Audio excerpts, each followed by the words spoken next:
Olá, meus queridos, um grande prazer poder estar aqui com vocês mais uma vez no nosso canal Pensamento Vivo.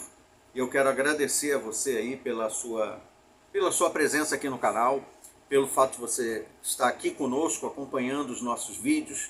Então eu só tenho a agradecer a você, aos seus comentários, às observações que você faz, também aos nossos queridos irmãos de diversas organizações religiosas, também da organização da qual fiz parte por muitos anos, a Sociedade Torre de Vigia, também às vezes entram aqui no canal, passam por cima das instruções lá do corpo governante, nos prestigiam com a sua presença, assistem nossas lives, alguns até entram na live, comentam no chat. Então fiquem à vontade, sejam todos bem-vindos. Estava vindo ainda agora para o trabalho e na condução estava refletindo um pouco, me veio na cabeça, não planejei fazer esse vídeo aqui, então não é nada planejado, foram coisas que vieram agora na minha mente no caminho. E eu estava refletindo sobre 3 organizações religiosas que são consideradas irmãs dada a época em que elas foram fundadas. Todas elas surgiram no século XIX, em 1800 e alguma coisa. Todas elas surgiram nos Estados Unidos, portanto são organizações religiosas norte-americanas. Todas elas têm um sistema, uma estrutura organizacional muito parecida, claro, cada uma com a sua peculiaridade, né? Cada uma pode dizer assim, ninguém é igual a nós, são únicas, mas são bem parecidas no seu sistema, no seu modus operandi, na sua estrutura hierárquica, na maneira de apresentar as suas crenças como verdades absolutas. Todas elas têm também os seus profetas, os seus líderes religiosos altamente autoimpostos, né? E que se consideram como sendo os porta-vozes de Deus na Terra. Então estamos falando aqui de 3 organizações religiosas muito conhecidas, que têm também um proselitismo mundial, né? Os seus membros levam as mensagens deles, dizendo que são as boas novas do reino de Deus. Na verdade, estão levando a mensagem dos seus líderes, dos seus mentores, dos seus profetas. E aí eles proclamam essas boas novas, as boas novas segundo o entendimento dos seus líderes religiosos. Os Mormons, estamos falando da Igreja de Jesus Cristo dos Santos dos Últimos Dias, mais conhecido como Mormons, que é a terminologia mais utilizada para se referir a eles, ou Santos dos Últimos Dias, né? SUD. Também estamos falando da Igreja Adventista dos Últimos Dias, os Adventistas dos Últimos Dias, que também surgiu lá no século XIX, 1800 e alguma coisa, e também a Sociedade Torre de Vigias de Bíblias e Tratados da Pensilvânia, muito mais conhecida no mundo todo como Testemunhas de Jeová. Lembrando que o termo adventista se refere a alguém que se apega a um advento. Mas quando nós usamos aqui a expressão ligada àquela religião, estamos nos referindo aos membros ou aos adeptos daquelas crenças da Igreja Adventista do Igreja Adventista do Sétimo Dia. O termo Mormon é alguém que se apega a um anjo chamado Mormon, segundo algum tipo de crença ou cultura, que era, se não me engano, filho do anjo Moroni, ou algo desse gênero aí, né? Tem que ver lá como é que é a liturgia dessa religião certinha. Mas se refere a alguém, a um anjo chamado Mormon, se não me engano é um anjo, um mensageiro. Então o livro de Mormon é o livro que foi escrito por alguém que recebeu as tabuletas de ouro e traduziu o seu profeta principal, que é chamado Joseph Smith. Foi ele quem, segundo a liturgia da Igreja dos Mormons, recebeu de um anjo tabuletas de ouro, escrito numa linguagem, no idioma egípcio antigo, e traduziu para o inglês, ou para um idioma aí que eles conheceriam. E a tradução resultou num livro chamado Livro de Mormon. Esse livro é como se fosse uma continuação da Bíblia, já que a Bíblia não estava completa, então precisou de um adicional, como se fosse um apêndice, uma continuidade, um novo evangelho. No caso da Igreja Adventista do Sétimo Dia, surgiu depois da grande decepção que foi propagada por um pastor batista, se não me engano era batista, conhecido como Guilherme Miller, que proclamou a vinda de Jesus para 1843. E aí, como Jesus não veio em 1843, ele errou no cálculo dele, lá das profecias de Daniel, e chegou à conclusão que seria em 1844. Juntou então uma grande quantidade de pessoas que acreditaram nas suas previsões proféticas. Isso não aconteceu, resultou num grande desapontamento. Dentre os que estavam ali seguindo o Guilherme Miller, estava também uma mulher chamada Ellen White, que recebeu esse sobrenome porque se casou com um homem chamado também, que tinha o sobrenome White. Então ela é conhecida como uma grande profetisa na igreja adventista do sétimo dia. Em 1800 e alguma coisa também, um jovem que era de igrejas protestantes, como Congregacional, Presbiteriana, seus pais, né, conhecido como Charles Taze Russell, chegou numa decepção com respeito às crenças das religiões e abandonou tudo e começou a estudar a Bíblia sozinho. Depois de escutar um discurso, uma palestra de um palestrante adventista do sétimo dia, conhecido como Jonas Wendell, ele chegou à conclusão de que deveria reavivar sua fé. E, portanto, ele se sente muito devedor, se sentiu na época, devedor aos adventistas, por causa das coisas que ele absorveu deles e com alguns contatos que ele teve com muitos que eram também associados com os adventistas. George Storrs, e muitos outros, né, que está num livro famoso da organização Torre de Vigia, chamado Testemunhas de Jeová Proclamadores do Reino. Ali conta o início dessa organização. Então as três tiveram seu surgimento nos anos 1800 e alguma coisa, no século XIX, portanto. Dentro disso tudo, podemos chegar a uma seguinte conclusão.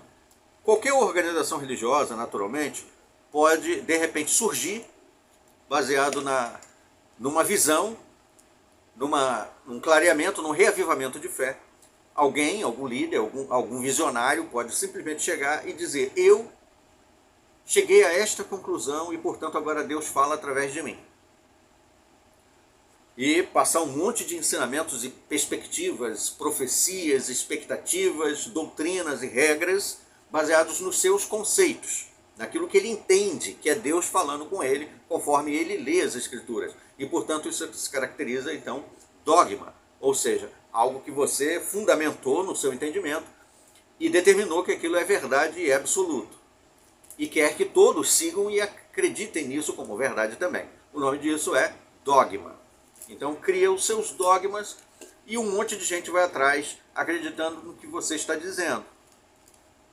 Então, eles se tornam seus seguidores. Portanto, naquele momento você fundou, criou ou iniciou-se ali uma seita, que quer dizer justamente um grupo à parte de uma grande maioria que se separa e começa a ter suas peculiaridades, né? Suas crenças particulares e se isola das demais. O nome disso, naturalmente, é seita, num conceito geral, não no sentido pejorativo, mas de um sentido geral. Então essas três organizações, também conhecidas como seitas, nesse sentido, não no sentido pejorativo, mas no sentido do dicionário, começaram a distribuir suas crenças e distribuindo até hoje. Nessas se destaca uma delas que tem mudado frequentemente as suas doutrinas conhecidas como verdades. A Sociedade Torre de Vigia, por exemplo, desde 1870, que foi fundada, vem variando as suas doutrinas, ou seja, aquilo que eles chamam de verdade. E são mais de 350 mudanças. Naturalmente, eles precisariam encontrar uma justificativa para mudar as suas verdades. Dentro disso, tem um problema. Porque quando eles pregam que algo que eles entendem hoje como sendo verdade é questionado por alguém, esse alguém que questionou é banido, é punido, é chamado de apóstata, servo de Satanás. Todos são proibidos de falar com aquela pessoa. Sua família é colocada contra ele corta. Todo mundo tem que cortar os contatos com essa pessoa, porque ele é considerado a partir de então um apóstata. Porque ele questionou, não acreditou, duvidou, levantou dúvidas sobre uma, entre aspas, verdade ensinada pela liderança desta organização. Mas passado um tempo, eles mudam aquela chamada verdade que foi questionada para uma outra coisa, que talvez seja até aquela que o chamado apóstata acreditava. E quem questionar, nesse momento, a nova verdade, também vai ser chamado de apóstata, vai ser banido, ninguém mais vai poder nem dizer um oi para ele, a sua família vai ser colocada contra ele. É assim que vem funcionando todos esses anos nessa organização norte-americana. Sobre isso tudo, eu gostaria de chamar a atenção para Provérbios 4, versículo 18, que é o texto que a Sociedade Torre de Vigia, de Bíblias e Tratados, usa para justificar suas mudanças doutrinárias e punir as pessoas, difamar as pessoas, discriminar aqueles que questionam os seus líderes, chamando-os de apóstatas, mundanos e servos de Satanás, proibindo por intimidação os membros remanescentes de sequer dizer oi para essa pessoa. Eles, para justificar isso tudo, eles usam esse texto, Provérbios 4,18. Mas a vereda do justo é como a brilhante luz da manhã, que clareia mais e mais até a plena luz do dia. Bom, eu acho desnecessário dizer que o texto aqui não está falando nada sobre mudanças doutrinárias. Mas se você quiser tirar dúvida, leia todo o contexto dos versículos anteriores e depois de Provérbios 4,18 e confirme se esse texto aqui está apoiando mudanças aleatórias doutrinárias ao bel prazer da liderança, ou se está falando simplesmente de conduta correta e conduta incorreta. Leia e tire sua dúvida. Mas o que eu quero pegar aqui desse texto é: qualquer organização religiosa, dentro desse conceito de que pode usar o Provérbios 4,18, a luz, que clareia mais e mais, como desculpa para mudar suas doutrinas, qualquer organização religiosa pode pegar esse texto aqui e falar o que quiser como sendo verdade, impor sua chamada verdade atual para os outros, punir quem eles quiser baseado nesta crença deles, destruir qualquer família, aniquilar o emocional, a autoestima de qualquer pessoa, com a desculpa de que Provérbios 4,18 diz que as suas crenças hoje podem ser uma e amanhã ser outra, e ele punir quem ele quiser baseado nisso, e está tudo certo porque a luz clareia mais e mais. Portanto, a Igreja Católica pode tranquilamente voltar com a Santa Inquisição, que puniu e dizimou a vida de diversas pessoas baseadas nas crenças dos católicos na época, caça às bruxas, caça aos hereges, baseado na crença de que aqueles que não concordavam com a opinião do Papa ou da Igreja, dos dogmas da Igreja, eram considerados hereges e mereciam morrer. Então eles poderiam voltar porque a luz clareou mais e mais, e agora eles entendem que a verdade é que tem que ser, de novo, trazido esse tipo de conduta, de comportamento dentro da Igreja Católica. A Igreja dos Mórmons pode propagar aí a poligamia, que foi um dos fundamentos de Joseph Smith, a poligamia, como sendo um meio de obter uma salvação melhor no futuro e herdar a vida eterna melhor no futuro, quando você tem mais de uma esposa e, portanto, muitos filhos. E com isso você está conseguindo angariar uma vida eterna melhor. A sua deificação, porque eles acreditam que depois da morte e ressurreição se tornarão divindades, será muito melhor. Naturalmente, a Igreja Adventista do Sétimo Dia pode impor suas crenças particulares para os outros e punir todo mundo que não concorda, porque a luz pode clarear mais e mais para eles. Igrejas ou crenças religiosas demais, até mesmo as que não são cristãs, podem simplesmente se apropriar desse texto e dizer que não, o nosso entendimento clareia mais e mais, então hoje nós acreditamos que está certo. Um homem chegar cheio de bombas, entrar num recinto cheio de gente e expressar ali a sua fé, se explodindo todo mundo, mandar tudo pelos ares. Está tudo certo porque a luz dele clareou mais e mais, ele creu, ele acreditou que aquilo era verdade. Pessoas podem pegar outros, capturar pessoas por aí, levar para uma escadaria, abrir o coração pulsante e oferecer ao sol. E está tudo certo, porque a luz dele clareou mais e mais. Assim como a Sociedade Torre de Vigia pode simplesmente expulsar quem eles quiser, proibir todo mundo de falar um com o outro, de dizer se quer oi, de destruir famílias, impor suas regras de não, transplante de órgão é canibalismo, todo mundo está proibido. Quem desobedecer vai ser expulso. Não, fração de sangue, não, agora pode. Transfusão de sangue, não, um monte de gente que precisava de um transplante de córnea, transplante de rim, transplante de coração. Quantos morreram por causa dessa crença? Mas tudo bem, a luz clareou mais e mais e está tudo certo. A Bíblia então nos diz aqui em Romanos capítulo 12, assim: Portanto, eu lhes suplico, eu também faço dessas as minhas palavras, irmãos, vocês que estão ouvindo, eu suplico, peço de coração, pelas compaixões de Deus, que apresentem o seu corpo como sacrifício vivo, santo e aceitável a Deus, prestando assim um serviço sagrado com a sua faculdade de raciocínio. Use o seu raciocínio puro, simples. Presta atenção, será que é isso mesmo que é o correto?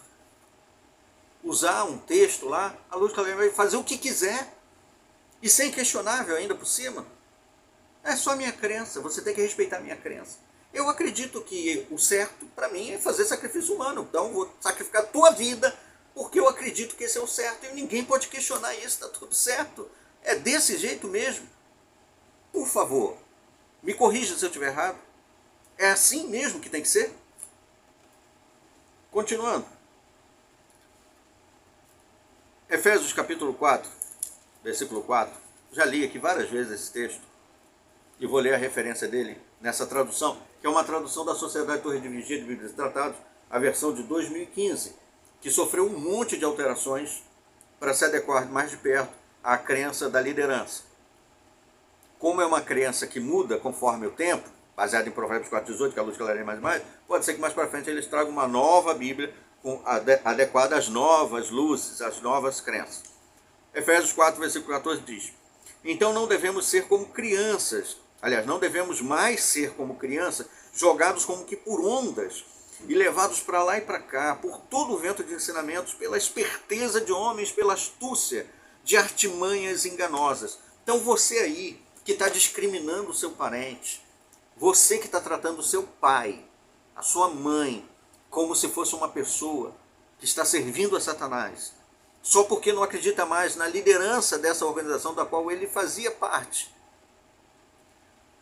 Não seja mais como uma criança, acreditando mais naqueles homens que estão lá, ó, essas três religiões que eu falei, o berço delas são religiões norte-americanas, a sede delas mundial está lá nos Estados Unidos. Todas as três surgiram na mesma época, no mesmo século. Todas estão fundamentadas lá, no país mais poderoso do mundo. Você vai dar mais crédito a esses homens do que o que a Bíblia diz, do que ao seu pai, a sua mãe. Você até pode, talvez, duvidar do seu pai ou da sua mãe, mas duvidar do que a Bíblia diz? Onde está você que diz que é seguidor da Bíblia, o seu amor ao que é a verdade, ao que é verdade, como Jesus falou? A tua palavra é a verdade. João 17:17. Jesus diz que ele é a verdade. Onde está o seu amor a Cristo? Jesus ensinou isso, a desprezar o pai e a mãe, em nome de uma organização religiosa. Ensinou? Ah, mas ele disse que eu devo amar mais a ele do que aos meus pais. Ele não disse para você desprezar o seu pai. Ele não disse para você odiar o seu pai e a sua mãe. O sentido do texto que Jesus falou é que você deve colocar as coisas espirituais, o reino de Deus, Jesus, Deus, o Pai, em primeiro lugar. As outras coisas, a nossa vida atual, a nossa vida carnal, atual, nesse mundo, é secundária, porque nós aguardamos algo melhor para o futuro. É disso que Jesus está falando. Ele não está falando para você humilhar as pessoas, discriminar os outros, desprezar os seus parentes. Quem ensina isso são eles. E aí, na continuação do texto, que é a referência citada na própria tradução do Novo Mundo, que nos joga lá para Hebreus 13:9, diz: não sejam desencaminhados por ensinamentos variados e estranhos, pois é melhor que o coração seja fortalecido pela bondade merecida, do que por alimentos que não beneficiam os que se preocupam com eles. Aqui está falando de alimentos no sentido sacrificial, que muita gente achava que seguir certos preceitos físicos daria a ele a salvação, como ofertar alimentos de forma ritualística, observância de dias específicos, como se aquilo fizesse de você algo melhor para Deus. Não, eu não como isso, então, portanto, eu sou mais sagrado. Você pode até não comer determinadas coisas por uma questão de saúde, porque é benéfico, ou dosar o que você come, ou cuidar, ter o seu dia de jejum, isso aí, intermitente, do jeito que quiser, mas por uma questão de ser saudável ou não, uma questão de saúde ou medicinal, mas não porque isso vai te dar um lugar melhor no paraíso. Desprezar o pai e a mãe nunca, está no propósito divino ensinado por Cristo. Então, eu suplico, como Paulo disse aqui em Romanos 12, eu suplico isso, use a faculdade de raciocínio, pensa, você que aí, que é membro de uma dessas organizações religiosas, qualquer outra, use o seu raciocínio, é que você tem que acreditar em tudo, sem questionar que o líder da sua igreja fala, da sua religião, sem raciocinar, sem ter a liberdade de se expressar, só porque ele disse que a luz clareia mais e mais, e agora ele acredita que isso é verdade, é pronto, você vai junto como se fosse uma marionete. Raciocina. Amor à família não pode ser tocado. O amor, o vínculo familiar não pode ser tocado, é sagrado. Pensa nisso, com carinho. Bom, agradeço aí a atenção de vocês para essa reflexão. Aguardemos então os nossos próximos vídeos. Até lá.